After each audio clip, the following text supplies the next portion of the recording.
Descubrí que mi esposa me engañaba con mi mejor amigo, y junto a su esposa, tramé su caída. Me llamo Daniel, tengo entre 30 y 40 años, y esta es la historia de cómo pasé de ser un joven introvertido a descubrir la fuerza de la amistad y el amor.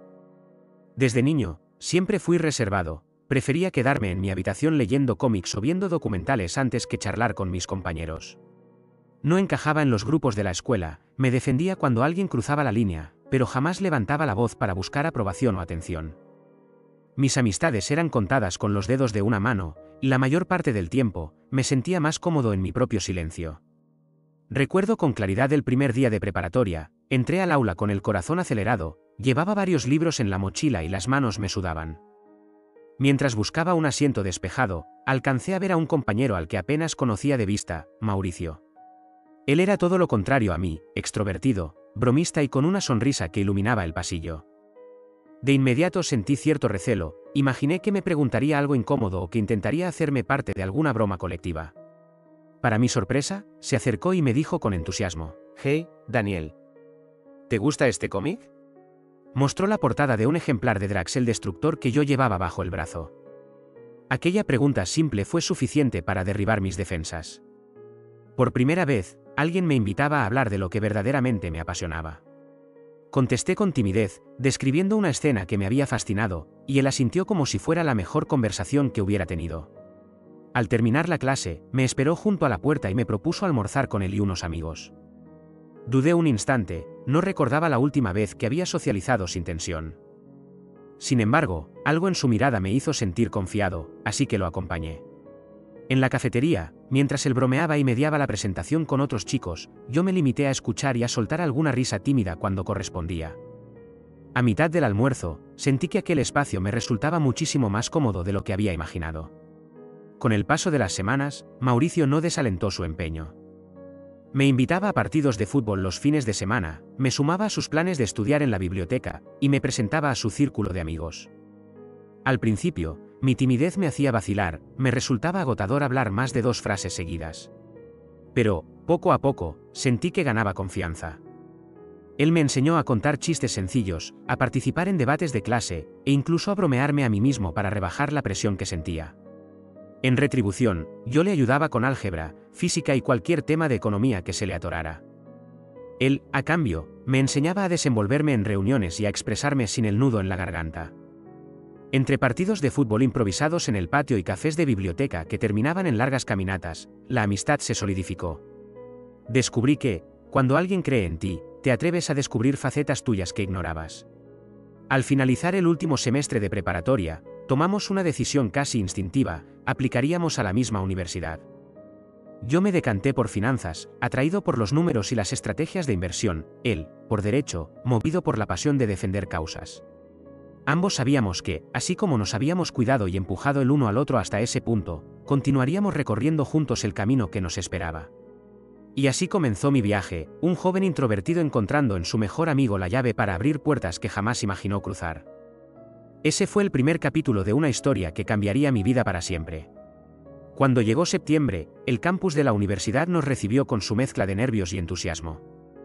El primer día, mientras yo exploraba el edificio de la Facultad de Ciencias Económicas, Mauricio me guiaba de un extremo al otro, saludando a profesores y compañeros con esa naturalidad que siempre le he admirado.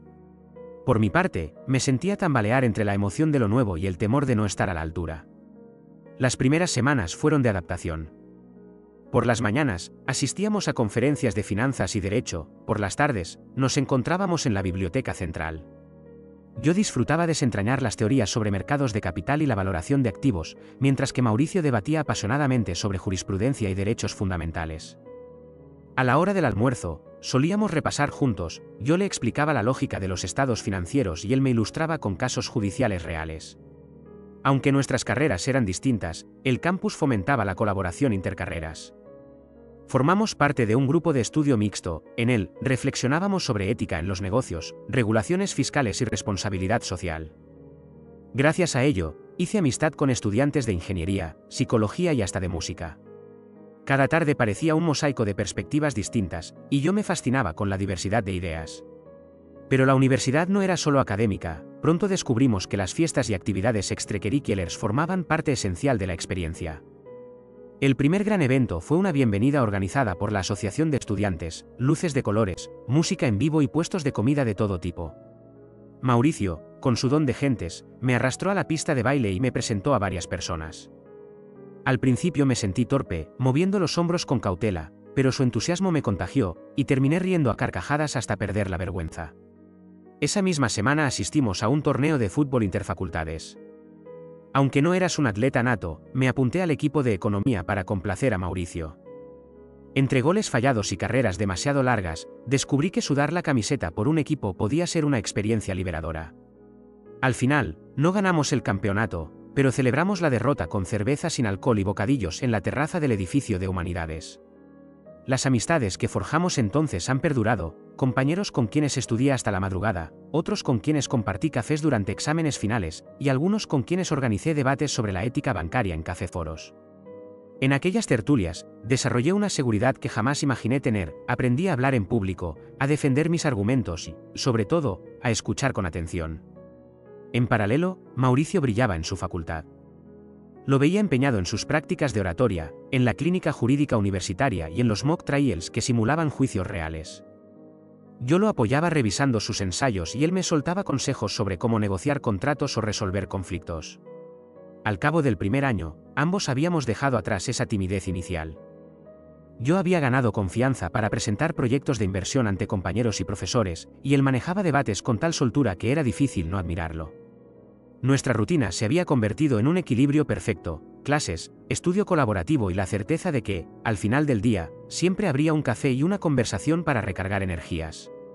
Así transcurrió nuestro primer año, como dos amigos que se apoyaban en fortalezas distintas, descubriendo juntos el valor de la universidad no solo como lugar de aprendizaje académico, sino como espacio para crecer, socializar y, sobre todo, cultivar una amistad que se volvía cada vez más sólida. Fue durante el segundo semestre, en una fiesta organizada por el Consejo Estudiantil, cuando el rumbo de nuestras vidas dio un nuevo giro. Era una noche fresca, y el gran salón del centro de estudiantes estaba iluminado con luces suaves y decoraciones hechas por voluntarios de todas las facultades. La música alternaba entre ritmos latinos y éxitos del momento, invitando a todos a mezclarse en la pista. Mauricio, como siempre, se movía por la multitud saludando a conocidos y presentándome a quienes no conocía. Yo me dejé llevar, más confiado que aquel primer semestre, y disfrutaba de la música mientras saboreaba los bocadillos que paliaban el frío de la noche. En un momento, él me señaló hacia el otro extremo del salón. Dos jóvenes conversaban junto al buffet de bebidas. «Mira, Daniel, esa es Valeria», susurró. «Estudia arquitectura, le encanta el arte moderno, y me parece que te va a gustar». La observé con atención. Tenía el cabello recogido en un moño desestructurado y unos pendientes sutiles que resaltaban su rostro. Llevaba un vestido sencillo, pero cada detalle parecía pensado. Iba sonriendo mientras explicaba a su amiga algo sobre un proyecto de fin de semana. Irradiaba una serenidad y un ingenio que me intrigaron.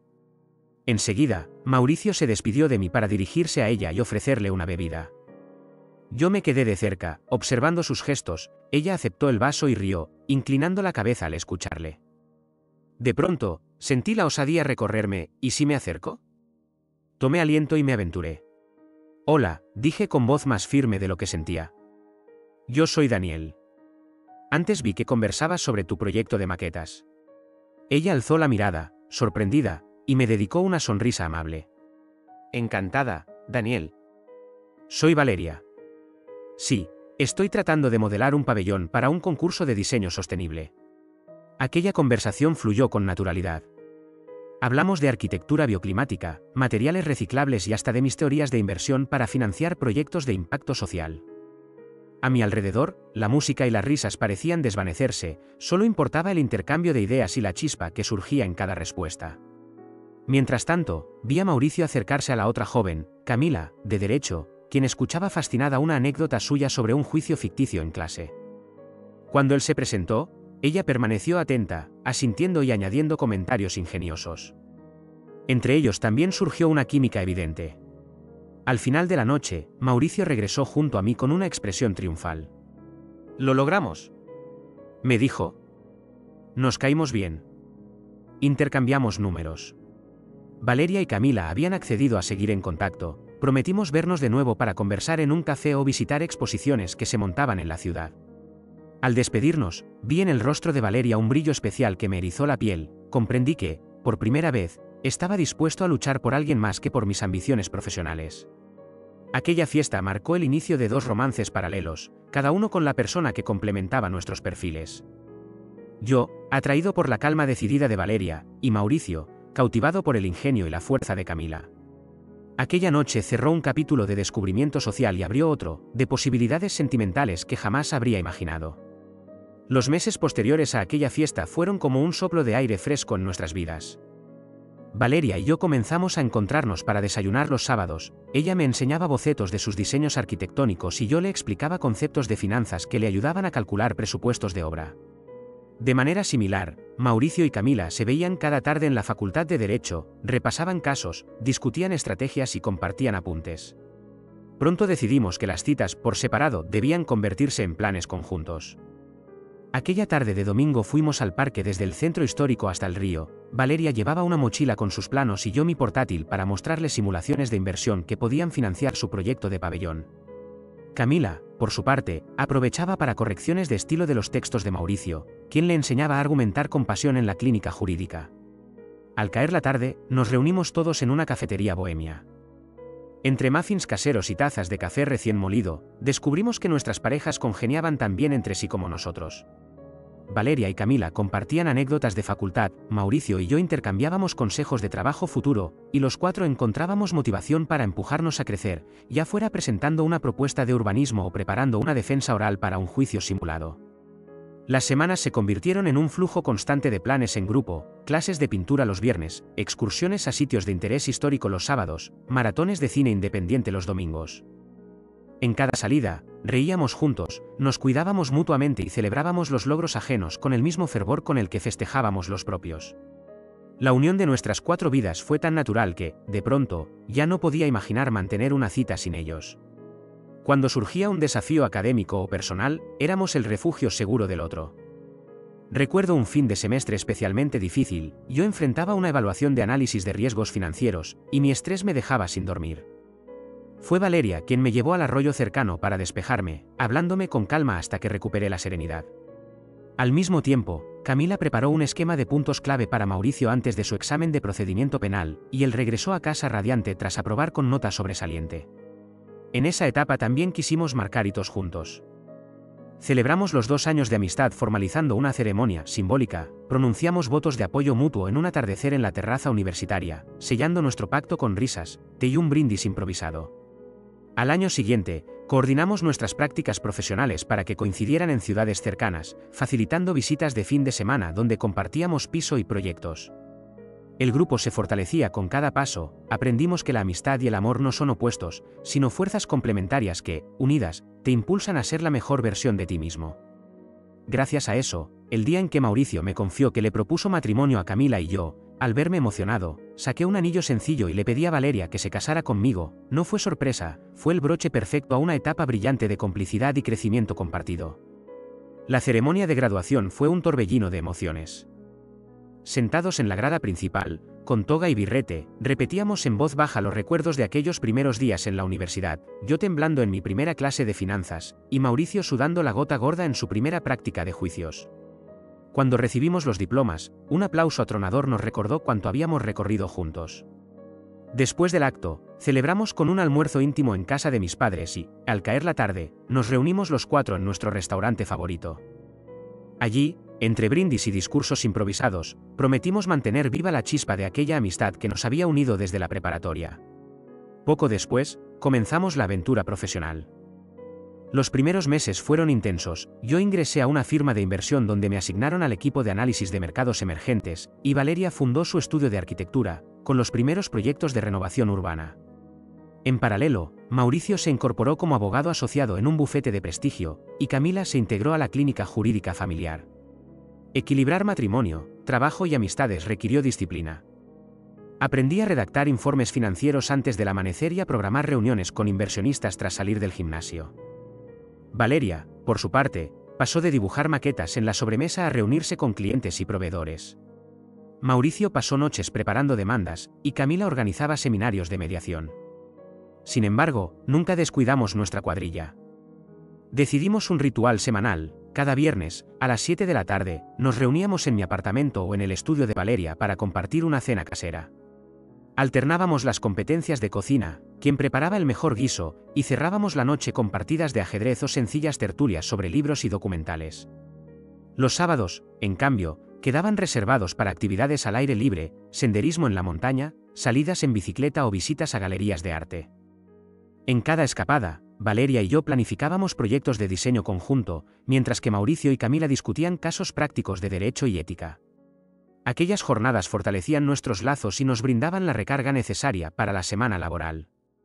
Al cabo de 2 años, los logros comenzaron a multiplicarse. Mi primer informe de inversión fue distinguido por la firma con un bono especial, Valeria ganó un concurso de diseño sostenible, Mauricio ascendió a jefe de proyecto en un caso de fusiones empresariales, y Camila fue promovida a socia junior. Entre risas, celebrábamos cada victoria, conscientes de que nos impulsábamos mutuamente. Así llegamos al presente, tranquilos, confiados y unidos. Nuestra vida parece un guión perfecto, un hogar lleno de afecto, un trabajo estable, la seguridad de que contamos el uno con el otro. Por eso, cuando programé un asado en mi terraza para un sábado al mediodía, sentí que todo estaba en su lugar. Iba a ser una jornada sin más pretensiones que disfrutar de buena carne, cerveza y la compañía de mi mejor amigo, su esposa y otros amigos cercanos. Sin sospechar que aquella tarde marcaría el comienzo de la prueba más difícil de todas. Aquel sábado todo comenzó con ligereza, el asado humeaba sobre la parrilla y la música de fondo animaba la terraza. Valeria charlaba con Camila sobre un proyecto de remodelación, mientras Mauricio me ayudaba a poner la carne en su punto. En un momento, me faltó una espátula, así que anuncié que bajaría a la cocina para traerla. Mientras cruzaba el pasillo, oí un murmullo tenue que provenía detrás de la puerta entreabierta del comedor. Al escucharlo con más atención, percibí la voz de Valeria, en un tono bajo, y algo que parecía la respuesta de Mauricio. Palabras como "aquí no podemos" y "es demasiado arriesgado" flotaron en el aire. El corazón me dio un vuelco. El volumen era apenas un hilo, pero la tensión en esos silencios lo decía todo. Me detuve, paralizado. ¿Habían descubierto que yo saldría y hablaban de algo que no querían que escuchara? ¿O acaso aquel ruido inocente era solo una conversación profesional malentendida? Respiré hondo, decidí no intervenir y fingí que no había oído nada. Regresé con la espátula y lancé un comentario ligero. ¿Listo? ¿Cómo va la cocción? Ellos sonrieron y siguieron charlando como si nada, pero yo ya no sentía paz. Aquella noche apenas dormí. Cada crujido en la casa me sobresaltaba, y mi mente repasaba una y otra vez esas frases susurradas. Al amanecer, el insomnio me venció. En una reacción casi instintiva, tomé el celular de Valeria sobre la mesita de noche y lo revisé. No hallé nada fuera de lo normal, mensajes de trabajo, fotos familiares, recordatorios de citas médicas. Decepcionado, devolví el teléfono como si no hubiera pasado nada. Recuerda, para más historias como esta suscríbete, dale like y activa la campanita. Continuemos. Sin embargo, algo me impulsaba a profundizar. Recordé que Valeria usaba una laptop personal para sus proyectos de arquitectura. Bajé a la sala, tomé la computadora y, tras varios intentos, adiviné la contraseña. Sin explicarme bien cómo, logró desbloquearse. Navegué por sus carpetas, pero no encontré chats, solo archivos de diseño y correos de clientes. Entonces di con un acceso directo a una aplicación de mensajería secundaria, aparecía bloqueada con un PIN de 4 dígitos. Probé combinaciones simples, nuestros aniversarios, fecha de graduación, sin éxito. Cada error me dejaba más inquieto. Finalmente, dejé la laptop en su sitio y regresé a la cama, con la mente en ebullición. Esa mañana, en el trabajo, me costó concentrarme, cada analista parloteaba sin sentido para mí, las celdas de Excel se confundían y repasaba mentalmente las posibles explicaciones. ¿Qué hablaban en voz baja? ¿Turismo, un regalo sorpresa, o algo más comprometedor? Al caer la tarde, la tensión alcanzó su punto máximo. Sabía que necesitaba respuestas, o me tranquilizaba con una explicación lógica, o confirmaba mis temores. Entonces recordé a un viejo amigo de la universidad, Javier, quien trabajaba en recuperación de datos. Le expliqué brevemente, sin entrar en detalles íntimos, que necesitaba rescatar información cifrada de una laptop averiada. Le prometí estricta discreción y una paga extra si lograba descifrar la aplicación oculta. No te preocupes, me aseguró. Si hay algo allí, lo recupero. Pero no conozco a nadie, ¿entiendes? Nadie sabrá. El acuerdo quedó sellado. Acordamos que, en una semana, recibiría sus avances. Mientras tanto, procuré mantener la calma, repetía ejercicios de respiración y trataba de no dejar en evidencia mi nerviosismo con Valeria o con Mauricio. Esa semana transcurrió con aparente normalidad, nos reunimos como siempre para cenar, reímos a carcajadas y compartimos anécdotas. Pero, por dentro, vivía en un hilo, cada gesto de complicidad entre ellos me punzaba, y la idea de saber la verdad o quedarme en la duda me resultaba insoportable. Así llegué al momento decisivo, el día en que Javier, el restaurador de datos, iba a contactarme con la primera información recuperada. Mi vida dio un vuelco de anticipación y miedo. El miércoles al mediodía, mientras estaba en mi despacho revisando un informe de riesgo, recibí el mensaje de Javier: tu pendrive está listo. Ven a recogerlo cuando quieras. Sentí como el pulso se aceleraba y el mundo pareció girar más lento. Sin dudarlo, cerré mi computadora, saludé brevemente a mis compañeros y salí del edificio con el corazón en la garganta. Llegué al taller de Javier en menos de 10 minutos. El local, un pequeño cubículo lleno de discos duros y monitores, olía a componentes electrónicos calientes. Él me recibió con aire compasivo, depositó el pendrive sobre la mesa y habló sin rodeos. Lo que hay aquí puede cambiar tu vida. Te lo advierto, ábrelo solo si estás preparado. Le agradecí en voz queda, pagué lo acordado y, con el pendrive en el bolsillo, regresé al coche. Cada semáforo era una eternidad, apenas podía concentrarme en el tráfico. Al llegar a casa, cerré la puerta con cuidado, respiré hondo y subí al despacho. Encendí la computadora y conecté el dispositivo. En la carpeta principal hallé archivos con nombres crípticos: conversaciones-2016, mensajes-2020, multimedia-oculta. Abrí el primero. Apareció una serie de fragmentos de texto que, al leerlos, hicieron saltar mi corazón hasta el cuello. Eran diálogos entre Valeria y Mauricio, escritos con esos eufemismos que me confirmaban mis peores sospechas, referencias veladas a encuentros furtivos, planes para verse en un lugar seguro y elogios íntimos que no dejaban lugar a interpretaciones inocentes. Deslicé el cursor al siguiente archivo y aparecieron fotos, rostros cercanos en posturas que, aunque sugerentes, no dejaban ver más de lo justo. Luego llegaron varios vídeos, clips breves de gestos cómplices, caricias sutiles. Cerré los ojos, sintiendo que el mundo se hundía bajo mis pies. Intenté detenerme, pensé que tal vez esas conversaciones eran del pasado lejano y que todo había sido un error. Sin embargo, los metadatos me devolvieron fechas constantes, desde mediados de la universidad hasta hace apenas meses. Era una farsa continua que me mostraba cómo, mientras yo confiaba en ellos, habían seguido tejiendo una relación paralela. Las lágrimas brotaron sin control. Sentí un nudo en la garganta imposible de deshacer. Mi respiración se volvió entrecortada. Cerré la pantalla y me recorrí el despacho en círculos, intentando ahogar el dolor. Al cabo de un rato, me senté en el escritorio, encendí una botella de whisky y serví un trago que tragué de un solo sorbo. Con la botella semivacía frente a mí, volví al pendrive. No quería, pero necesitaba revisar todo para comprender la magnitud de la traición. Cada frase, cada imagen me desgarraba un poco más.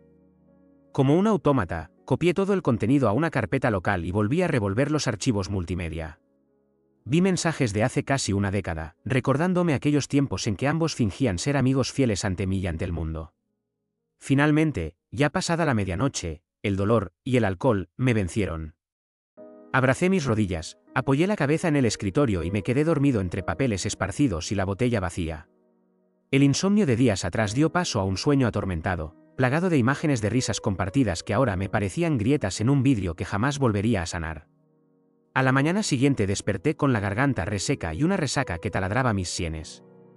Me palpé los bolsillos buscando el pendrive, y al encontrarlo, supe que ese día marcaría el inicio de un antes y un después en mi vida. Desperté con la botella vacía a mi lado y el pendrive apretado en el puño. Entre mi rabia y mi desolación, una idea surgió con fuerza: no podía enfrentar esto solo. Recordé a Camila, la esposa de Mauricio, cuya inteligencia y temple había admirado desde que nos vimos en la universidad. Estaba segura de que ella también merecía saber la verdad. Llamé a Camila esa misma mañana con voz temblorosa. Al escuchar mi tono, acudió sin dudar. Preparé una sala de conferencias vacía en mi oficina, pedí café y puse el pendrive sobre la mesa. Cuando ella entró, sus ojos mostraron primero sorpresa y luego una luz de comprensión. «Daniel», susurró, «¿qué ha pasado?». Le expliqué con detalle lo que descubrí: las conversaciones codificadas, las fechas, los encuentros planificados. Su rostro pasó de la incredulidad al dolor, y luego a esa determinación fría que siempre la caracterizó. No podemos permitir que esto siga así, dijo. Tienen que responder por lo que han hecho. En ese instante, sellamos una alianza, dos traicionados que compartían el mismo enemigo. Decidimos recopilar toda la evidencia, conversaciones, fotos, vídeos, para presentarla a un abogado de divorcios experto en adulterio. Camila, con sus contactos en la firma donde era socia, nombró a la mejor especialista en casos de infidelidad, la doctora Ramírez, conocida por obtener resoluciones contundentes. Paralelamente, Camila desveló otra pieza del rompecabezas. Durante sus años en la clínica familiar, había descubierto irregularidades fiscales en algunos casos que Mauricio llevaba como especialista en derecho tributario. Eso suponía un arma adicional. No solo demandaríamos por traición, sino que también existía la posibilidad de una denuncia penal por fraude. Esa misma tarde, sendos correos cifrados llegaron a la bandeja de entrada de la doctora Ramírez y a un fiscal de la Unidad de Delitos Financieros, contando con sumarios de indicios. Redactamos los documentos con sumo cuidado, presentando la evidencia de manera clara, líneas de tiempo, capturas de pantalla y recuento de daños emocionales y profesionales. Al caer la noche, Camila y yo repasamos cada punto del plan en mi sala. Acordamos mantener la normalidad con ellos, simulando ignorancia, mientras avanzaba el proceso legal. Ella se encargaría de gestionar la denuncia fiscal, y yo de la demanda de divorcio. Mañana, concluyó Camila, notificaremos a un detective privado para que vigile cualquier movimiento de Mauricio. Nadie podrá escapar. Mientras la veía salir, sentí una mezcla de alivio y nerviosismo. Sabía que estábamos tendidos en una red de acusaciones que acabaría por destruirlos. Pero también comprendí que nuestro lazo de confianza, forjado por el dolor compartido, era ahora más fuerte que cualquier traición. Y así nació nuestro plan de justicia, dos antiguos amigos, ahora aliados, decididos a que la verdad rompiera de una vez por todas la farsa de aquellos que nos traicionaron. El lunes por la mañana, todo comenzó con la notificación formal. La doctora Ramírez envió por burofax a Valeria los papers de la demanda de divorcio por adulterio, junto con una solicitud de compensación económica sustancial por los daños morales. Al mismo tiempo, el fiscal asignado recibió nuestro anticipo de denuncia por presunto fraude fiscal en varios expedientes que Mauricio había manejado durante años. Decidí enfrentar la primera etapa con naturalidad absoluta. Esa misma tarde, organicé un after office en mi apartamento para compartir una copa con ellos cuatro y unos pocos amigos de confianza. Cuando llegaron, saludaron con su habitual calidez, Camila sonriente, Mauricio relajado, Valeria pendiente de la ensalada que llevaba en un tupper. Por fuera, todo parecía tan normal como cualquier reunión. Sin embargo, en mi interior hervía la expectación. Sabía que el burofax llegaría hoy, el servicio postal lo había confirmado, y que la reacción inicial de Valeria sería de sorpresa y confusión. Quería que la viralidad de ese momento la pillara desprevenida, para exponer su verdadera cara antes de que pudiera ensayar explicaciones. Poco después de servir las copas, sonó el timbre. El cartero depositó el sobre directamente en la entrada, con fecha y hora. Yo lo abrí y fingí reenviarlo al salón, disculpándome. Perdón, me acaba de llegar este correo urgente de la oficina. Valeria alzó la vista, tomó el burofax y leyó las primeras líneas en voz baja. Su gesto pasó de la curiosidad al reproche silencioso. Mauricio, al verla palidecer, preguntó con tono despreocupado: ¿todo bien? Ella tragó saliva y murmuró: Es una demanda. En ese instante, la atmósfera cambió, los muebles de mi sala parecían estrecharse y el murmullo de la música pareció morir. Camila me lanzó una mirada cargada de complicidad, un leve gesto de confirmación de que el plan funcionaba. Valeria leyó más rápido, encendiendo la indignación en su cara. ¿Esto es en serio?, exclamó, subiendo la voz. No puede ser cierto. Mauricio, al verla alterada, intentó quitarle el papel de las manos. Déjame verlo, dijo. Pero ella retrocedió, alterada. No voy a dejar que me humilles así. La atacó la contradicción, alternaba la posición de víctima con un atisbo de desdén que, para mí, era un acto desesperado. En ese momento, me levanté y dije con la voz lo más calmada posible: Valeria, entiendo que esto te sorprenda. Pero te suplico que lo leas completo antes de reaccionar. Ella me lanzó una mirada de reproche, y temblorosa, continuó la lectura. Después de unos segundos, sus manos temblaron tanto que tuvo que apoyarse en el respaldo del sofá.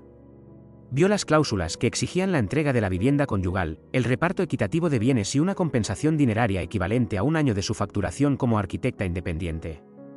Mientras tanto, Mauricio, que hasta ahora había permanecido en silencio, palideció.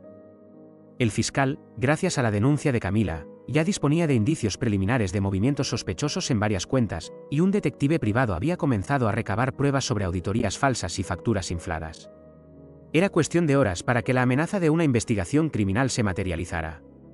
Valeria alzó la vista, incrédula, y preguntó con voz quebrada: ¿Cómo pudiste?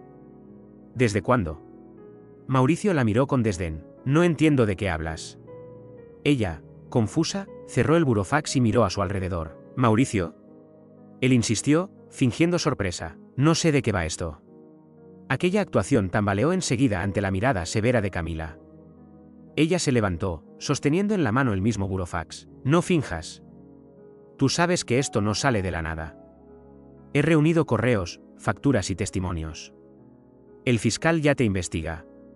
En ese instante, Mauricio cambió su postura, la rigidez de su sonrisa se derritió, reemplazada por un atisbo de pánico.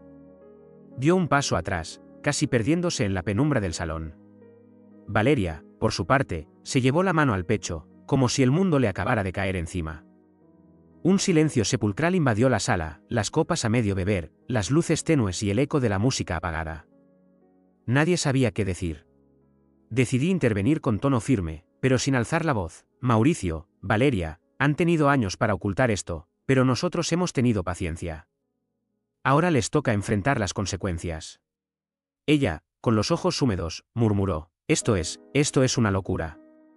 No pueden destruirme así. Mauricio, nuevamente, intentó una defensa torpe. Es un error, todo es parte de un malentendido profesional.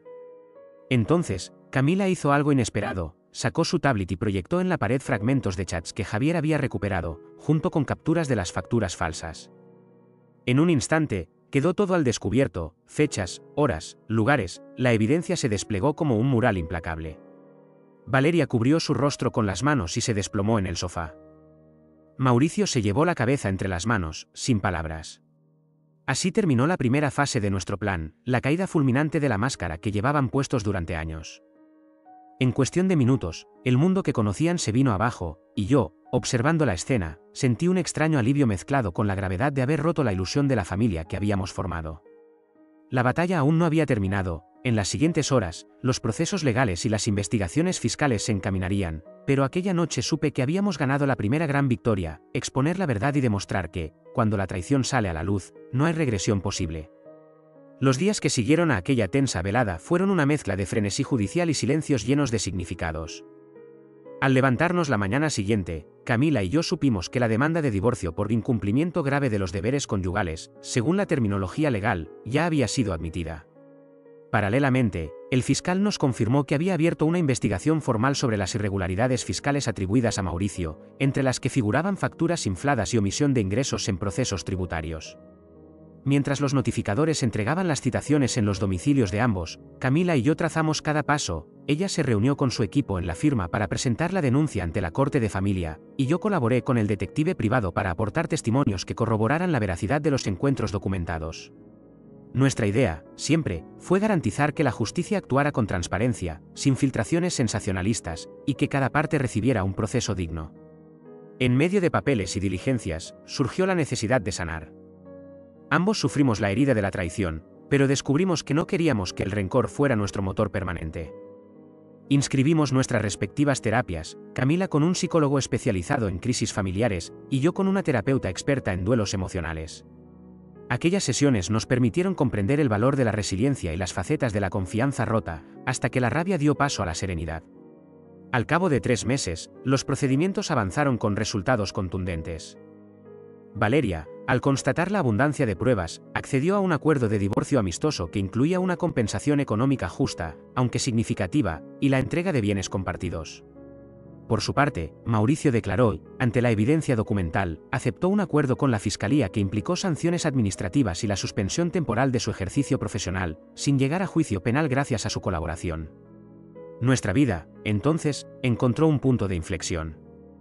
Camila y yo, unidos por el proceso, descubrimos que compartíamos no solo un pasado de engaños sino también valores, sueños y proyectos. Lo que al principio fue complicidad en la búsqueda de justicia se tornó en un afecto profundo y respetuoso. Comenzamos a salir juntos, esta vez sin máscaras, explorando la ciudad de una manera nueva, recorrimos museos de arquitectura contemporánea, leíamos juntos informes de inversión para compararlos con nuevos emprendimientos sociales, y sobre todo, descansábamos en parques, sin necesidad de agendas, simplemente disfrutando de la compañía mutua. Con el paso de los meses, la relación floreció con naturalidad. Camila me impresionaba cada día con su pasión por la equidad y su temple a prueba de presiones, yo la complementaba con mi empatía tranquila y mi capacidad de planificar a largo plazo. En un atardecer en el mirador del río, le propuse formalizar lo que ya sabíamos, construir un proyecto de vida juntos. Sacando un anillo sencillo pero lleno de significado, le pedí que fuera mi compañera de aquí en adelante. Entre lágrimas de alegría, aceptó. Hoy, mientras escribo estas últimas líneas, estamos preparando los detalles de nuestra boda y poco después, supimos que íbamos a ser padres. La idea de traer una nueva vida al mundo nos llena de esperanza. El dolor de la traición se ha transformado en la lección que nos enseñó a valorar la honestidad, el respeto y la fuerza de un lazo que nace de la confianza mutua.